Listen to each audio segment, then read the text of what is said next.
Nakalabas yung isa. Nakalabas? Ay, nakawala. Ang kawain pa kan. Bilibuta, nakalabas. Ay, sayang. Nyo, kung hinahawakan niya lang yan. Ay, grabe. Mataba yan, oh. Mataba? Wala ang kwan. Lo. Buti tayo hindi ka... Ay, laki. Grabing galing ni Tatay Ben manghuli, ano? 150? Oo. 1 kilo? Oo. O, tinan nyo, di ibig sabihin 300 pesos. 2 kilo. 300. O, tinan nyo, hindi niya po yan, hindi yan magiging kabawasan dun sa puhunan niya kasi sarili niyang huli yan.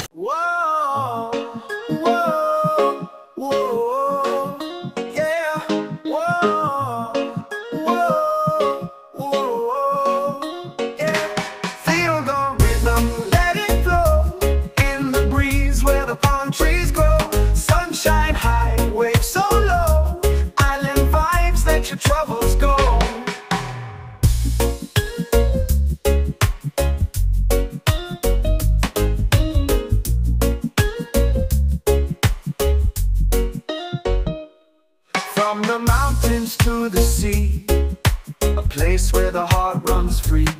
Feel the love, feel the unity. In this land of sweet harmony. Feel the rhythm, let it flow. In the breeze where the palm trees grow. Sunshine high, waves so low. Island vibes, let your troubles go. Feel the rhythm, let it flow. In the breeze where the palm trees grow. Sunshine high, waves so low. Island vibes, let your troubles go.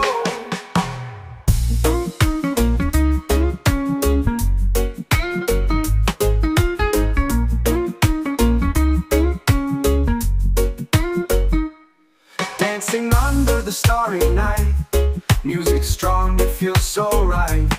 No more stress, no more fight. Just good vibes, pure delight. Feel the rhythm, let it flow. In the breeze where the palm trees grow. Sunshine high, waves so low. Island vibes, let your troubles go. Okay, nandito na po si Tatay Ben, kasama na natin. Nandito na, oh. Tay Ben, saan ka galing? Pandaw. Ano, Pandaw ka? Akala ko na kinuod ka na naman doon. Saan ka nagpandaw, Tay? Ha? Saan ka po nagpandaw? Dulo.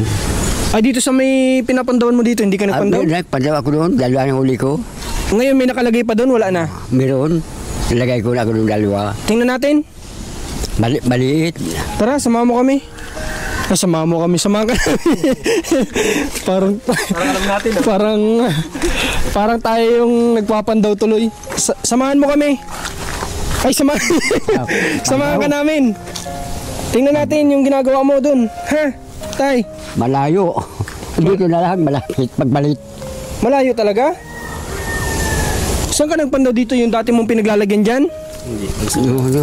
Sa unahan? Oo, sa unahan. Tapat yung pinapanuran. Yung maraming pandan, doon hindi ako nagpandakan. Gusto ko kasi sana makita yung yung mga lugar na pinaglalagyan nito ni Tatay Ben nung kanyang nung kanyang panghuli. Kasi ibig sabihin, alam niya na may nahuhuli doon. So alam na namin ni Rans kung saan kami manghuhuli. Gagawin ko ito. Ha? Nakalabas ko isa, 6 sana. Ay, sayang nakalabas. Oo, malabot ng yung plywood. Yung bago, baga plywood na. Oo, nakalabas. Oo, sayang naman. May butas. Okay.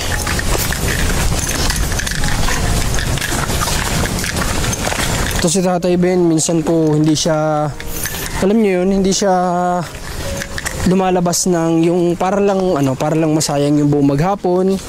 Minsan yung pakikinood niya, yun na lang talaga yung pinakampahinga niya.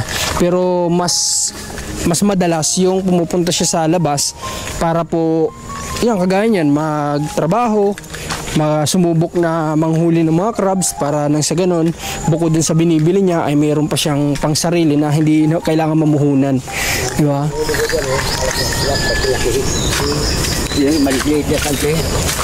Ano po, Tatay Ben, yung dala mo? Ha? Ano yung dala mo? Yan. Yung sama. Ha? Bago pandaw. Bago. Yan, ano yan? Ito, Oo. kuraya.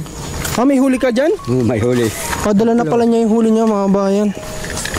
May pandagdag na naman siya doon sa nahuli niya noong nakaraan. Hindi ko lang alam pala kung naibenta niya na yun o hindi pa. Yung huli niya noong nakaraan na 4 na piraso po yata yun, na malalaki. 2 kilo kapon. Ha?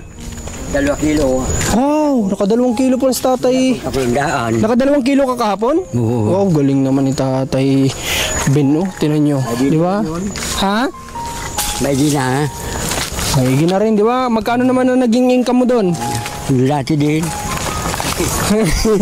Tay Ben, hindi ko naman hindi ko naman po alam kung magkano kinita mo noong nakaraan. Hindi sabi sa akin, taasan daw, sabi yung linggo. Ako, tama na yan para magbili. Taasan mo daw yung presyo. Oo. Gusto niya mataas. Ako, mahirap pagbilihin yan. Mahirap ibenta. Oo. O di magkano mo lang pinagbili? Juan. Kagaya nung dati. Yung dati din. Magkano nga po yun? 150. 150? Oo. 1 kilo? Oo. Tinan nyo, di ibig sabihin 300 pesos. 2 kilo. 300. Tinan nyo, hindi niya po yan hindi yan magiging kabawasan dun sa puhunan niya kasi sarili niyang huli yan. Yan po sinasabi ko na kahit na maedad ka na, kaya mo pa rin gumawa ng diskarte para mabuhay, di ba? Para magkaroon ka ng income na hindi mo kailangang umasa sa mga bibigay lang sa'yo, di ba? Ganon si Tatay Ben. Yun po yung personalidad niya na hindi siya umaasa. Talagang kilos pa rin, ganon. Tay Ben, ba't iba na yung relo mo? Napansin ko lang. Bakit nag-iba? Di ba gold yung nakaraan? Nasaan na ito? Nasaan yung ginto? Nandito bulsa. Napakadami mo namang relo. Nakaitim. Napakadami relo ni Tatay Ben. Layo mga kabayan, ano? Simula po doon sa minotor natin kanina hanggang dito lakad niya po yan palabas, diba? Sipag.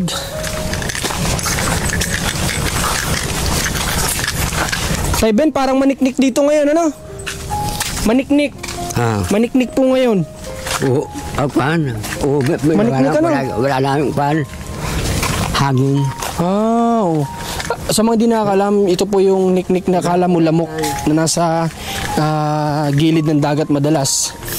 Na sobrang kati, mas makati pa po sa kagat ng lamok. Naghukay dyan na ginto. Ha? Diyan. May naghuhukay? Sabi ko, hati tayo niyan. Ako nagbabantay. Ganun. Sa private property naman nila yan. Karapatan naman siguro nila yan kasi private property nila yan.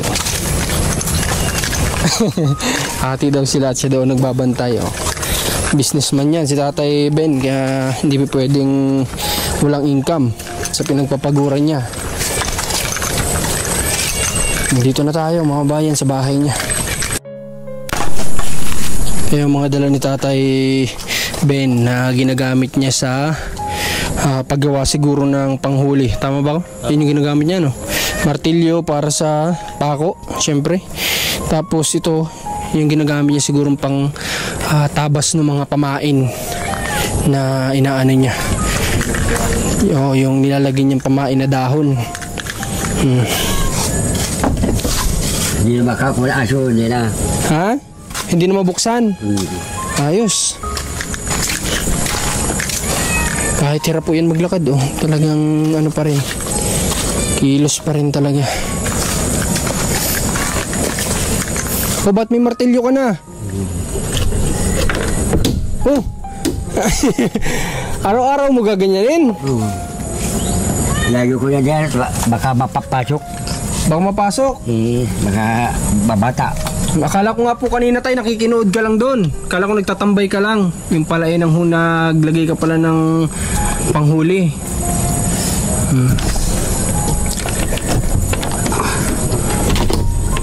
Bang klase diskarte nito ni Tatay Ben po sa pintuan niya. Pinapasok niya pa yung lock sa pinakaloob para hindi daw mabuksan. Para hindi malaman kung nasan yung kandado. Ngayon nakita tuloy sa video natin. Malalaman na naman yan.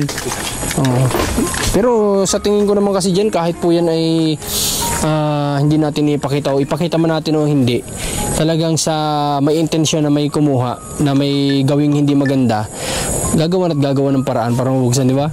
Kahit pa po yan ay makita nila ngayon o hindi, pag intensyon nilang pasukin, kaya nilang gawan talaga ng paraan po yan. O, tingnan natin, ito yung huli niya. Iniipon niya kasi hindi niya basta-basta binibenta ng kukunti. Ay, may laman na po yan? May laman eh. Ilan? Ilan po ang laman niyan, tay? Kalabas yung isa. Nakalabas? Ay, nakawala. Ang kawain pa kan. Bilibuta, nakalabas. Ay, sayang. May dalawang kawain, harang ko. Grabe, nakakabilib po talaga si Tatay Ben, sa totoo lang. Sobrang bilib na bilib ako sa ginagawa po niya para mabuhay, no? Ito ang legit talaga na kung wala kami, ito talaga yung legit na survivor talaga, na sinusurvive yung araw-araw niya na mag-isa, di ba? Sa pamamagitan ng ganito, dito siya kumikita. Okay. Ilan ang laman ito, tay? Ilan ang nandyan? Isa. Ay, isa. Dalawa. Tatlo. Tingnan nga natin yung huli mo, tayo. Ay, malaki din. Tingnan nyo kung hinahawakan niya lang yan. Ay, grabe. Mataba yan, oh. Mataba? Wala ang kwan. Lo. Buti tayo hindi ka... Ay, laki. Grabing galing ni Tatay Ben manghuli, ano? Yung mga sipit niya, oh, tinan mo. Tatlo. Ay, pangalawa.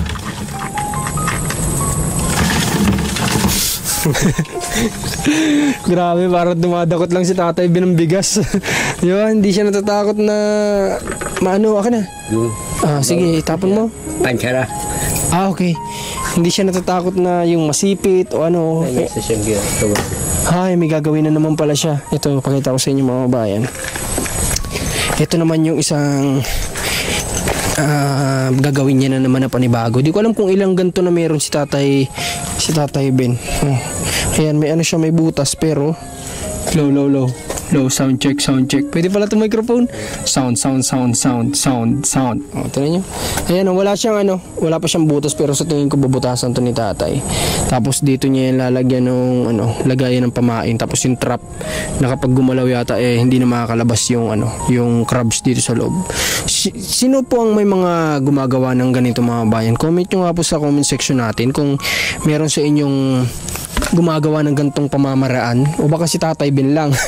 Siya lang yung nakaisip ng ganito. Kasi karamihan talaga, alam nyo, sa bagay, yung kasing bubo na tinatawag, hindi po yung hindi yung words na para sa tao. Yung bubo na tinatawag, yun yung pangmaramihan ng huli, na kadalasang ginagamit sa alimango. Yung kasi yung gawa rin sa kawayan, tas may net yun. So yun naman, pang maramihan yun. Ito naman kay Tatay Ben, pang isa-isa talaga. Gada isang crabs lang yung mahuhuli, ganun. Pero at least kumbaga walang pamain na ginagamit. Yung kasing tinutukoy ko po, kailangan nyo ng mga pamain na isda, ganyan, o di ko alam kung anong pwedeng pamain, shrimp, o kung kinakain din ba nila yung mga worm galing sa lupa, baka po. May nagpapain ba ng ganun? Wala, talagang mga isda lang. Okay. So, isda lang pala yung pamain. Itong kay Tatay Ben naman, diskarte niya, dahon-dahon lang talaga. Wala talagang as in, talagang sipag lang yung kailangan. Walang ibang kailangan puhunan. Masipag ka lang, kikita ka ng pera. Ito po yung sasabi ko din kina Tatay Doro tsaka kay Nanay Isin na isip ng ibang paraan na pwedeng pagkakitaan. Kagaya po ni Tatay Ben, di ba? Sa totoo lang, mas hirap pa po si Tatay Ben maglakad kaysa kina Nanay Isin. Mas hirap po siya. Tapos siya pa po yung may kapansanan talaga. Yung nasa ganito niya, tas lus-lus pa niya. Pero tinan niyo po, di ba? Kilos pa rin. Ito yung sinasabi ko lang po dun sa ibang beneficiary natin na medyo kaya pa naman talaga. Hey Ben, palit ka po muna ng damit. Ayan, papalit na. Papalitin muna natin ng damit at baka po basa ng pawis, magkasakit naman. Diba? Check natin dito sa likod kung naalis na yung mga basura dito dati. O baka nandito pa din. Ay, nandito pa din. Ayan pa rin, mga basura. Kala ko naalis na. Kala ko po inalis na ito nung nakaraan. Ito yung sasabi ko lang kasi na sana po ay panatilihin din ng gumagamit na iba nitong bubo ni Tatay Ben na malinis din. Para kumbaga sa kalusugan naman nung nakatira dito hindi naman kawawa. Pagmumulan din po kasi ng lamok yan, yung ganyan. Oh, may madenggi pa si Tatay Ben. Tay Ben, nagpalit ka na ng damit? Nagpalit ka na ng damit? Palit ka po para hindi ka magkasakit. Ganda ng damit mo pati pambagets. Tay, saan galing yung damit mo? Saan galing yan? Dali kay Kwan. Pamangkin ko. Pamangkin mo. Bigay sa'yo. Si, kumbaga, Ridan. Ganda, pambagets. Tay Ben, pagod ka ba? Napagod ka? Hindi ba? Hindi nyo maringgan ng pagod yan sa Tay Ben. Kahit na alay-alay ng nilalakad niyan, kapag tinanong mo yung kung pagod, hindi man. Yan ang sagot po niyan palagi. Diba? Napaka-positibo. Hindi pinapakita yung pagod niya sa atin kahit na alam ko naman sa sarili ko na talagang pagod din naman talaga siya sa ginagawa niya. Tay Ben, ano pang gagawin mo ngayong araw? Ngayong nakatapos ka na doon. Babalita ko, kukunin ko yung kulang pa bayaran niya. May Sandaan. pupunta ka na naman doon. Saan ka pupunta? Hindi. Yun na doon, tindahan. Bukas na yun. Bukas. Babayaran na. Babayaran na. Alin yung babalikan mo ngayon? Di yung kulang. Nadala ko kahapon. Yung bininta niya kahapon. Yung bumili sa'yo kahapon, kulang pa. Kulang pa, sandaan pa. Pumapayag ka na naman ng gano'n. Baka mamaya hindi mo na naman masingil. Yeah. Ha? Masingil? Masisingil mo? Panday? Okay. Malugari pasagi. Daming binabanggit ni Tatay na hindi namin mga kilala. Siya lang nakakilala. Tay Ben, ganito po, may tatanong po ako sa iyo. Tay Ben, sa araw-araw po na ginagawa niyo yung ganito, hindi naman po kayo pinanghihinaan ng loob? Hindi naman. Positibo lang sa buhay. Pero Tay Ben, minsan napapagod ka din ba sa ginagawa mong ganito? Hindi talaga. Yan talaga yung sagot niyan kasi may ilang beses na din po natin try ko ito si Tatay Ben na tanongin ng ganito. Pagod na, magaling trabaho ko ito. Kaso nga lang, lakad ka ng lakad. Lakad lang, pandaw mo lang. Pero Tatay Ben, sa lahat ng gantong ginagawa mo na pag yun sa tinatawag niyang pandaw, yung ginagawa mo gantong paglalagay ng panghuli ng kasag, wala namang tao na minsan gumagawa ng hindi maganda dun sa panghuli mo? Wala pa na. Wala naman. Wala man. Kasi naka-live lang yung nakalantad lang yung mga trap niya. So may mga dumadaan-daan din na tao. Daan ng tao, di ba? Kahit daan ng tao nakikita, hindi ginagawa ng hindi maganda yung pang-trap niya. Kasi nga, kilala si Tatay Ben na mabuting tao. No? Kaya nga siya umiyak nung nakaraan na hindi natin na-videohan. Kasi nga, sa pagiging mabuting tao daw niya, mawa sa akin mga tao dyan. naawa sa'yo. Sabi niya sa likod ng kabutihan na pinapakita niya rin sa tao sa pagkikisama, hindi niya naisip, lubos maisip na magagawan pa siya nung nakaraan ng pagnanakaw dito sa bahay niya. May pumunta na ba sa'yo, Tay Ben? Oo. May pumunta na dito sa'yo? Kumusta? Hindi, may pumunta na sa yung tao at humingi ng paumanhin? Wala pa? Wala pa. Okay, wala pa. At may ilang araw pa naman. Kulakaw ko, babayan natin, para hindi tayo mainitan tayo lang. Yan iniisip ko. Ano iniisip mo? Para hindi tayo mainitan. Anong sabi mo? Anong iniisip? Ko na lang. Bayaan na lang? Bayaan na lang. Mababait bayaan na. Para hindi na tayo mainitan. Yan iniisip ko. Alam mo ako, hindi. Kayo mainitan. Kaya iniisip ko. Concern si Tatay sa atin. Sa amin naman, Tay, sa lahat naman ng bagay. Kaya, Tay, kami naman po, pumasok kami sa gantong sitwasyon. Handa naman po kami sa anumang bagay at alam naman namin nandiyan lang si God para sa amin. Pero, syempre, ikaw iniisip namin kasi mag-isa ka lang. Sige po, kung yan po ang gusto ninyo, susundin namin kayo. Kasi kayo po yung nakaranas ay ng kaya kayo yung susundin namin, sa gusto nyo, hayaan na lang natin. Pag lumapit sa akin, sabi ko, wag ka ulit. Sabi ko lang. Kapag lumapit sa'yo, nakakabilib po itong tao na ito. Hindi na maulit yan. Tay Ben, may sabihin ako sa'yo. Silabaw ko. alam nagpasok dyan, labi sa akin na naroon ang konyo na larawan. Okay, Tay Ben, kaya sabihin ko sa'yo, alam mo ba, bilib na bilib ako sa iyo. Bilib ako sa iyo, Tay, kasi napakabait niyo po na tao. Ano? Napakabait mong tao, Tay. Kaya yun yung hinahangaan namin sa iyo, ano? Pati mga manonood mo, yun din yung kinabibiliban nila sa iyo. Yung pagiging mabuti mong tao. O nga pala, Hati gabi, wala naman ang alam sa iyo. Ano? Yung hirapan ako magsakay, sakay na. Grabe. Wala tayo pasakay, wala ka dyan. Wala. Pero pasasakayin ka pa rin. Oo. Bait ng mga tao din, mga bayan. Kasi pag nakita nga daw siya na naglalakad at makita na alam naman na nila yan, siguro na wala naman pamasahe si Tatay Ben, o kung meron man, hindi niya ipapabasahe yan kasi kinikip niya na lang yan para pag-ilaan doon sa ibang mga bagay kagaya sa negosyo niya, sa mga pautang niya na tumutubo din naman siya, di ba? Tatay Ben, kumusta? May pera ka pa? Meron pa. Nagalaw mo na yung binigay ko sa iyo ng isang araw? Pinautang na naman niya siguro. Kuha ko na 300. Tumubo ka na naman. Biya naman. Tutubo ko. Grabe. Isipin nyo, kahapon bumintas Tatay Ben ng 300. Tapos tumubo sa'yo dun sa pautang niya ng 300. 600 na kaagad yun. Diba? Talo pa nga tayo. Tatay Ben sa diskarte sa buhay. Tay Ben, pwede bang isama mo na lang kami sa ginagawa mo? Bili ba yun? Pwede yun? Tulong-tulong tayo manguha ng kasag. Ha? Kasag. Malaki palang kitaan dyan. Malaki palang kitaan sa ginagawa mo, Tay. Baka pwedeng isama mo na lang kami. Ano, Tay Ben? Kung maglabas ang hapon, misa wala nakalabas. Misa nakalabas yan. Paano, Tay, kapag pumunta ka dun sa pinag-iwanan mo ng trap tapos walang huli, iiwanan mo lang yun? Oo, iwanan ko Babalik ka mo na lang ulit? Oo, babalik ulit. Pero normal lang yun na yung... Pag hindi naglabas,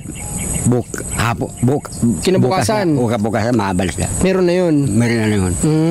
Bago lagay ko ay bago. Pero yung pong sinasabi mo, Tatay Ben, na yung nakakawala, normal lang yun. Minsan na nangyayari. Nakakalpas. Normal yun. Normal lang.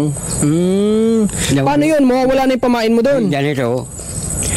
Binibutas yung kawayan baga na may buko. Binibutas. Aba, kaya nilang butasin yun? Nakalabas. Malambot na. Yung sa kabila, yung sarado. Yun ang binubutas. Kasi manipis yun. Kaya pala kalabas siya. Okay. Siguro yung sobrang lalaki, kaya nilang butasin yun. Pero yung mga ganyan lang naman siguro. Ito. Yan. Lagyan mo yan ito. Pakuan mo lang. Lagyan mo ang dahon. Hindi Hindi na makakalabas yun. Hindi malabas yan. Okay. Basta makita ang dahon. Pilitin yan. Labas yan. Labas na. Galing ni Tatay Ben. Kasi iniisip ko, paano kung halimbawa makawala yung dapat na huli niya. Pagpunta niya doon, baka wala ng pain, pero mas malala pala kasi butas na yun, hindi na mapapakinabangan yun. Ibig sabihin, kailangan mong gumawa ulit ng panibago. Yan pala yung isa lang sa sakripisyo din ni Tatay Ben doon sa ganong panghuli. Hindi nila makita. Hindi nila makikita. Oo. Okay. Sige, o nga pala, Tay Ben. Ganito, naisip ko lang kasi total lagi naman si Commander sa ating may padala na pera. Kasi nga sabi ni Commander, in case man may makita kami na pwedeng matulungan at kami nga nag-vlog sa kanya, abutan na lang namin kami ng bahala. So, nung nakaraan nagbigay naman tayong cash kay Tatay Ben. Bigyan ulit natin kahit paano para may pangdagdag siya at hindi nagagalaw yung mga tinutubo niya, para someday makita natin si Tatay Ben successful na kahit sa late na, kumbaga kahit late na sa edad niya. Malay natin, wala imposible. Ang pagiging successful naman sa buhay ay walang pinipiling edad. Merong sobrang bata successful na, meron naman late na, matanda na, tsaka naging successful, di ba? Malay natin si Tatay Ben isa sa makaranas ng ganong pangyayari sa buhay, na kahit late na, matanda na, maging successful pa rin, di ba? Tay, dagdag mo dyan sa pera mo. Dagdag mo, ha? Galing nga kay Commander. Ano, Tay? Para may pangalalay ka. Para hindi mo nagagalaw yung tinutubo mo. Ano, Tay? Okay. Nagala ko. Mabila ko kuan. kape at Yun lang yung nagagal. Di ba maubos? Hindi ba ubos yun? Tipid si Tatay Ben. Alam niya kasing pahalagaan yung pera kasi alam niya yung pagod. Ito yung importante mga bayan sa tao na kailangan maranasan nila yung pagod kung paano kitain yung pera. Maraming ganito sa mga bata. So kailangan malaman ng bata, maintindihan ng bata kung paano kahirap kitain yung pera. Para na sa ganun kapag binigyan sila, alam nila paano pahalagahan din yung pera kasi alam nila kung paano kahirap kitain yun. Kasi maraming kabataan na waldas lang ng waldas kasi hindi naman nila alam yung hirap ng magulang nila kung paano kitain yung pera ay. So mahalaga sa mga magulang, sa mga parents ay kung hindi pa kayang gawin ng anak nyo yung mga ganung bagay, at least ipaliwanag mo sa kanya na ganito kahirap anak, kitain ng pera kaya pahalagahan mo, huwag mong ipunta lang sa mga walang kabuluhan na bagay. Si Tatay Ben ganun, alam niya kung paano kahirap kitain ng pera kaya alam niya rin pahalagahan yung pera, diba? Okay Tay Ben, sa ngayon paano, sasabay ka ulit sa amin? Balitan ako. Nadadalwahan mo na kami tatay nung isang araw umuwi tayo dito tapos lalabas ka din naman pala. Hindi, gagawin ko kuhan. Yung pantara. Okay. May gagawin pa daw siya. O sige, antayin ka namin at lalabas tayo. Ihatid ka ulit namin, ha? Nadadaluhan na tayo nito ni Tatay Ben. Noong nakaraan kasi, nung pumunta kami dito, nung isang araw lang yata yun. Oo, tama, nung isang araw. Sabi ko sa kanya, ihatid nga namin dito at nakita namin naglalakad. Tapos yung pala pagdating namin dito, ilalabas pa ulit. So akala namin hinatid namin dito para mag-stay na dito, yung pala babalik pa rin sa labas. Pero okay lang, at least yung pagkakataon na dapat maglalakad siya, nandito tayo para maservisan din si Tatay Ben, di ba? So ako ihatid na muna ako ni Rans doon sa motorsiklo siguro. Tapos Tatay Ben balikan na lang ni Rans para maihatid kung saan mapupunta si Tatay Ben. Okay, wait na lang natin siya. At nagpapasalamat ako unang-una sa mga manonood ni Commander dahil po sa inyo ay nakakapag-abot si Commander dito kay Tatay Ben na susuportahan niya kahit paano. Kasi kung wala kayo masyado mapanood pa ngayon sa channel ni Commander kasi nga alam niyo naman na sobrang hirap pa talaga ng ngayon, ng sitwasyon ngayon, medyo hindi pa kami ganoon hindi pa kami nagkakaroon ng mas malaking oras para makapag-scouting kasi nakita nyo naman po yung panahon nito mga nakaraang buwan. Sobra talaga yung pag-ulan dito sa Bicol. Kaya nga po pinapanalangin ko na sana itong panahon na itong ganda ng panahon, magdire-diretso na para may mga mapanood na kayo. Actually, bukas may mission kami ni Rans, may bago na kayo mapapanood sa mga channel namin ni Commander at kay Rans sa pagpunta namin sa mga mission kasi nag-scout kami ni Rans yung nakaraan. So may mga mapapanood na kayong bago dito kay Commander sa akin, diba? Tapos kay Rans sa mga pagpunta namin sa location, mapapanood nyo naman sa kanya behind the scene kumbaga. So yun lang.